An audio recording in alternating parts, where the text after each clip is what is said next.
Hi, this is video for Biopolymer Excitement and we are group 1. Say hi guys! Hi! How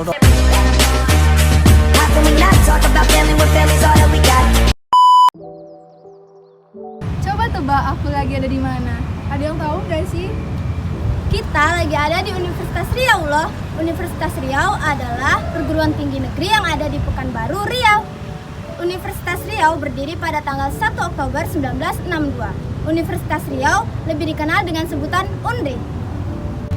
UNRI ini merupakan fakultas terluas nomor 2 di Indonesia loh, yang terdiri dari 10 fakultas. Yang pertama ada Fakultas Keperawatan, Fakultas Kedokteran, Fakultas Hukum, Fakultas Teknik, Fakultas Ekonomi dan Bisnis, Fakultas Ilmu Sosial dan Ilmu Politik, Fakultas Perikanan, Fakultas Pertanian, Fakultas Matematika dan Ilmu Pengetahuan Alam, serta Fakultas Pendidikan.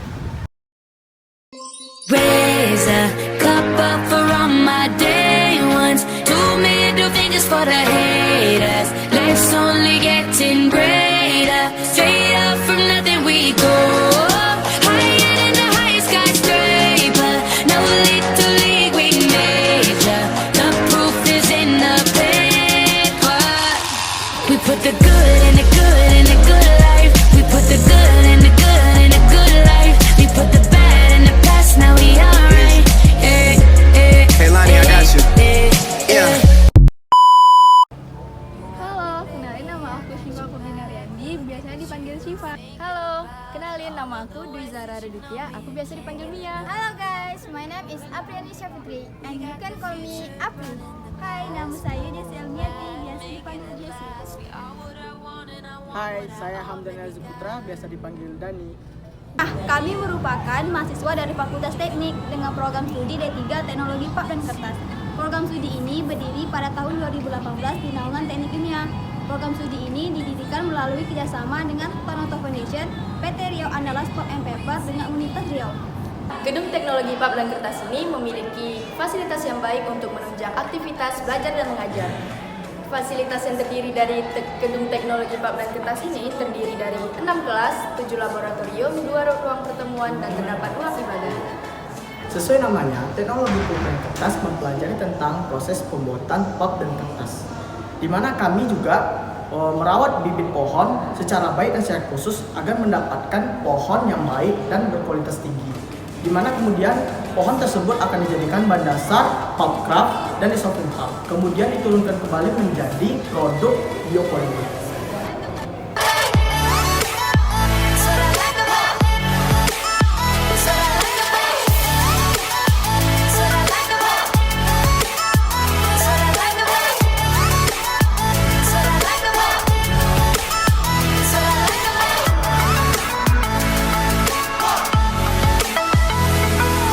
Together forever, forever for real. Close your eyes.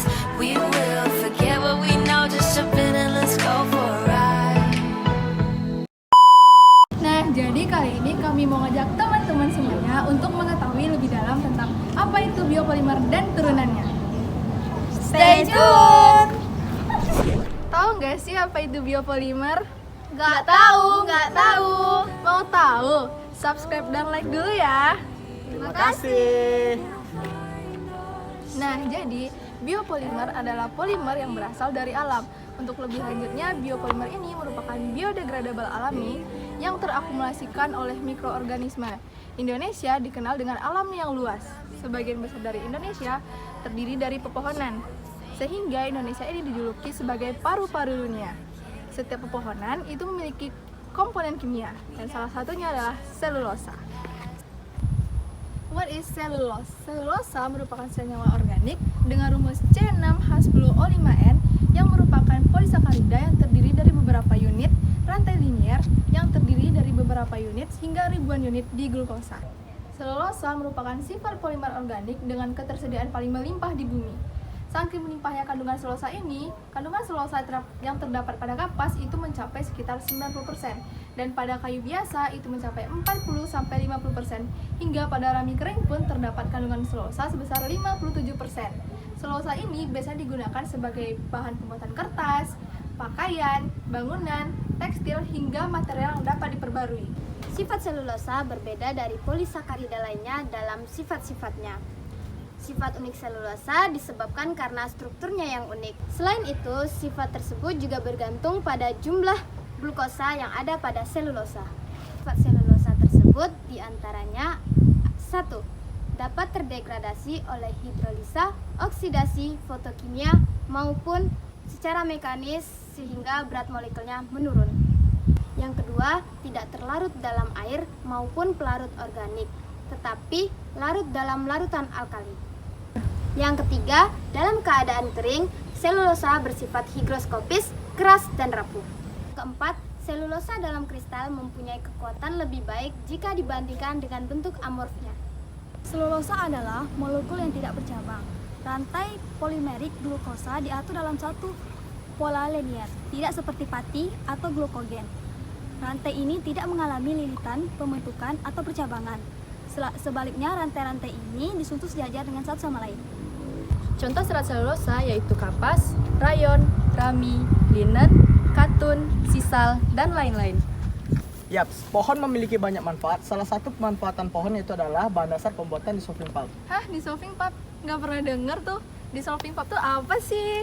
Nah, bagi yang tidak tahu, dissolving pulp merupakan bisa disebut juga dengan dissolving selulosa, di mana dissolving selulosa merupakan hasil dari proses dissolving pulp, atau bisa disebut juga dengan dissolving pulping, di mana dissolving pulping ini dilakukan dengan khusus yang bertujuan untuk mendapatkan selulosa yang tinggi, yaitu antara 92-95% selulosa, 1-4% hemiselulosa, dan 0,05 lignin. Dissolving pulp ini memiliki sifat khusus, yaitu adalah memiliki kecerahan yang tinggi dan memiliki distribusi berat molekul yang beragam. Oh gitu ya. Iya, jadi terdapat 4 metode utama termasuk teknologi konvensional yang dapat digunakan untuk membuat dissolving pulp seperti yang pertama ada metode bisulfit dengan menggunakan gas SO2 dengan yield sekitar 55-75%. Yang kedua ada metode sulfit soda yang mampu menghasilkan kandungan selulosa yang tinggi hingga 96%. Yang ketiga ada prahidralisis kraft yang merupakan metode populer dalam pembuatan dissolving pulp. Dan yang keempat ada konversi pulp kertas menjadi dissolving pulp.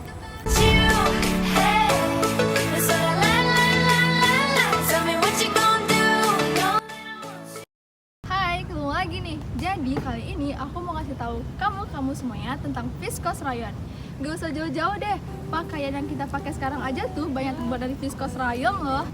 Viscose rayon atau kain rayon merupakan kain yang dibuat dari serat hasil regenerasi selulosa. Serat yang digunakan untuk pembuatan benang rayon terbuat dari polimer organik sehingga disebut sebagai serat semi-sintetis karena tidak dapat digolongkan ke dalam serat sintetis atau serat alami sesungguhnya. Bahan kain rayon ini biasanya memiliki sifat berkilau, tekstur yang halus, lembut saat disentuh, nyaman seperti kain serat alami sesungguhnya. Pada dasarnya, kain rayon digunakan secara luas dalam industri garmen untuk bahan pakaian dan perlengkapan busana seperti daster, jaket, tas, topi, dasi, kaos kaki, dan kain pelapis batu.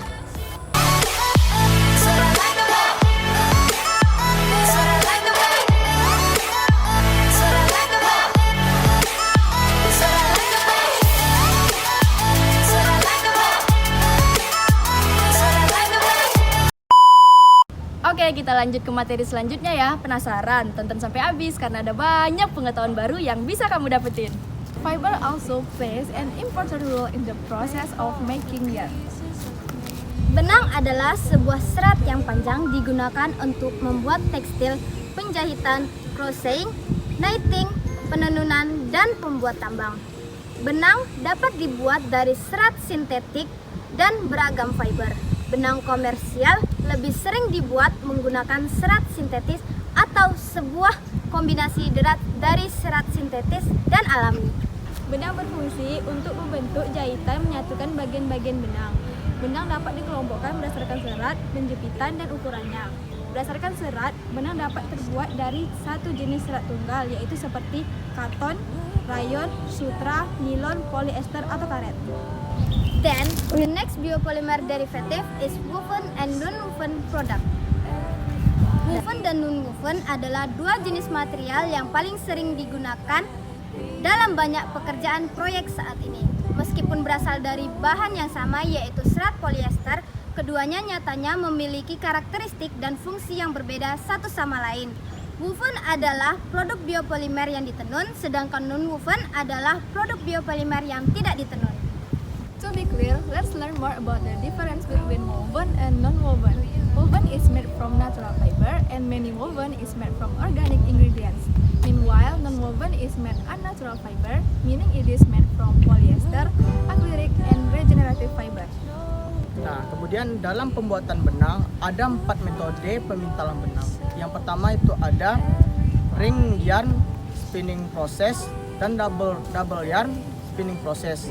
Nah, bagi kalian yang suka menggunakan baju kaos atau t-shirt itu biasanya menggunakan metode NVS yarn spinning process. Nah, bagi kalian yang penyuka jeans atau denim, itu biasanya menggunakan metode open end yarn spinning process. Kain non-woven umumnya memiliki karakteristik yang spesifik, seperti memiliki daya serap yang tinggi, kelenturan, ketahanan terhadap air, ketahanan terhadap api, daya cuci, dan kemampuan filtrasi, hingga fitur antibakteri. Berbagai karakteristik ini seringkali digunakan untuk membentuk serat yang paling tepat sesuai dengan jenis pekerjaan. Masa pakai kain non-woven umumnya memiliki kebutuhan sesuai dengan pekerjaan, mulai dari yang sekali pakai hingga yang paling tahan lama. Uniknya, kain non-woven ini bisa meniru tampilan, tekstur, ketangguhan kain tenun pada umumnya. Perbedaan dari segi bentuk, kain non-woven memiliki serat yang teranyam dan umumnya hanya diproduksi dalam satu warna, yaitu warna putih. Jenis kain ini sangat mirip dengan karpet kain. Sedangkan yang kedua yaitu untuk jenis woven memiliki bentuk anyaman yang mirip dengan karung beras dan biasanya diproduksi dalam warna hitam. Setelah kita membahas woven dan non-woven, selanjutnya kita akan membahas printing dan paperboard. Nah, kalian sebagai mahasiswa pasti tidak asing dengan yang namanya printing atau print.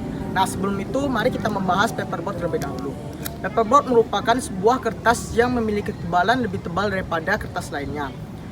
Dan paperboard ini terbuat dari serat selulosa yang memiliki beberapa lapisan yang dilekatkan. Nah, paperboard ini memiliki beragam ketebalan, salah satunya itu adalah 0,3 mm atau beberapa milimeter ketebalan tergantung penggunaannya. Yang bisa dilihat kan bahwa selulosa itu memiliki banyak banget manfaatnya, mulai dari dissolving pulp, viscose rayon, bahkan bahan paperboard pun masih memanfaatkan selulosa. Nah, itu yang dimaksud dari pemanfaatan biopolimer dan turunan-turunannya. Oke, kita lanjut kembali membahas paperboard. Nah, paperboard ini biasanya sering digunakan untuk proses pembuatan kemasan, wadah, dan bahan display. Paperboard ini memiliki keunggulan yaitu kekuatan dan ketahanan yang baik, kemudahan untuk dicetak yang baik, dan kemudahan untuk diubah dan dicetak yang baik sesuai kebutuhan. Nah, paperboard ini tuh bisa dilapisi oleh lapisan perlindungan untuk meningkatkan daya tahan dari kelembapan, noda, dan kerusakan fisik.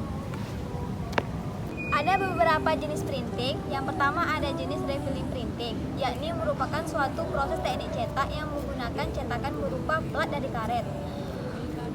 Situasi sederhana dapat dilihat dari proses penempelan. Kemudian ada jenis flexisografi, memiliki kelebihan produksi cepat, daya tinta, dan operasional rendah.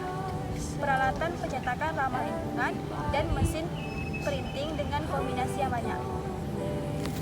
Penggunaan printing pada paperboard sangat penting dalam industri kemasan, di mana cetakan dapat digunakan untuk menampilkan merek, informasi produk, petunjuk penggunaan, atau elemen desain lainnya. Cetak juga dapat digunakan untuk membuat pola atau tekstur khusus pada paperboard untuk tujuan estetika atau kegunaan lainnya. Nah, sekarang aku lanjut bahas ke printing ya. Printing atau cetakan adalah proses mentransfer gambar atau teks dari suatu permukaan ke permukaan lainnya dengan menggunakan tinta atau pigmen. Printing pada paperboard biasanya mengacu pada proses mencetak gambar, teks, atau desain lainnya ke permukaan paperboard dengan menggunakan metode cetak seperti cetak offset, cetak flexografi, atau cetak digital. Nah, cetak pada paperboard biasanya dilakukan setelah lembaran paperboard dipotong atau dilipat sesuai dengan ukuran atau bentuk yang diinginkan. Selanjutnya, proses cetak pada paperboard mencakup penerapan tinta atau pigmen, pada permukaan paperboard melalui roll, cetakan, atau metode lainnya. Hasil cetakan pada paperboard harus memiliki kualitas yang baik dalam hal kejelasan gambar, keakuratan warna, dan ketahanan cetak terhadap gesekan atau keausan. Jenis proses printing selanjutnya ada plenography printing, jenis printing seni cetak yang menggunakan media batu. Dalam hal ini, yang digunakan adalah jenis batu khusus, yaitu batu kapur. Batu kapur yang digunakan dalam teknik cetak ini adalah batu kapur yang berbentuk lempengan. Sehingga batu tersebut tampak seperti kertas tebal berwarna cetak.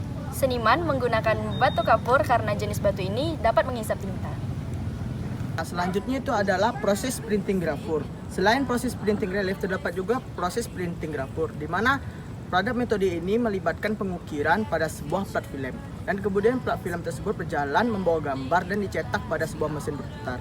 Nah, dan metode ini memiliki kelebihan. Yang pertama itu adalah proses produksi yang lebih cepat, konsistensi gambar yang lebih bagus, dan pada silinder grafur memiliki ketahanan yang lebih lama sehingga cocok untuk dilakukan pada pencetakan berjalan. Nah, jadi gimana? Udah pada tahu kan jenis-jenis printing? Jadi jenis-jenis printing itu ada banyak banget, bukan cuma sekedar printing-printing yang ada di fotokopi. Oh iya, jadi jenis-jenis printing tadi itu merupakan materi terakhir yang bisa kami sampaikan di video kali ini. Gak kerasa kan, udah mau closing nih. Makasih ya yang udah nonton sampai akhir. Semoga ada banyak ilmu dan pengetahuan yang bisa diambil dari video kami hari ini. Maaf jika masih banyak kesalahan. Ya maklum, namanya juga masih belajar. Sampai sini dulu ya. Terima kasih dan sampai jumpa.